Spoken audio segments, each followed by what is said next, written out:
আমি বুঝতে পারিনি যে এরকম ভাবে আমার লাইভে আসতে হবে।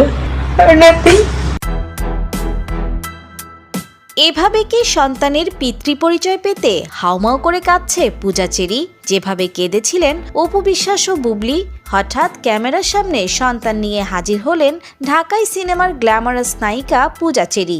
এখন প্রশ্ন হলো, সন্তানটি কার?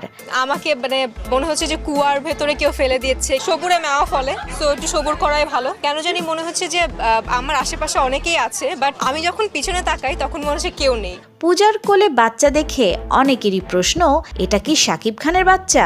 কেননা এর আগে জয়ের জন্মদিনে বীরকে ক্যামেরার সামনে হাজির করেছিলেন বুবলি।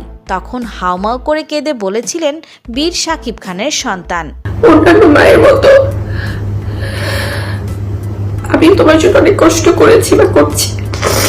গতকাল শাকিব খানের বাসায় ছোট ছেলে শেহজাদ খান বীরের জন্মদিন পালন করা হয়, যেখানে বুবলিও উপস্থিত ছিলেন। তবে বীরের জন্মদিনের একদিন পরেই পূজা চেরি কোলে বাচ্চা নিয়ে ক্যামেরার সামনে আসায় নতুন গুঞ্জন সৃষ্টি হচ্ছে। কেননা এর আগেও অপু বিশ্বাস ও শাকিব খানের পুত্র আবরাম খান জয়ের জন্মদিনের দিন শবনম বুবলি তার সন্তানের পরিচয় প্রকাশ্যে আনেন। শাকিব খানই যে তার সন্তানের বাবা তা সবার কাছে স্বীকার করেন বুবলি।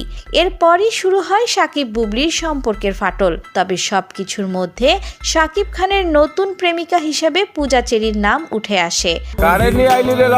আমার বউ তুই কবে বিয়ে করলি? গোপনে করছে। গুঞ্জন ওঠে পূজাকে গোপনে বিয়েও করেছেন শাকিব খান। সময় হলে থলের বিড়াল বেরিয়ে আসবে, এ নিয়ে বিভিন্ন প্রমাণও তুলে ধরেছিলেন সমালোচকরা। কিন্তু শাকিব ও পূজা তাদের বিয়ের গুঞ্জন সম্পূর্ণ উড়িয়ে দিয়ে সবাইকে সাবধান করে দেন। তবে বুবলির মতো হঠাৎ বাচ্চা কোলে নিয়ে সোশ্যাল মিডিয়ায় আসায় পূজা চেরিকে নিয়ে আবারও সন্দেহ করছেন নেটিজেনরা।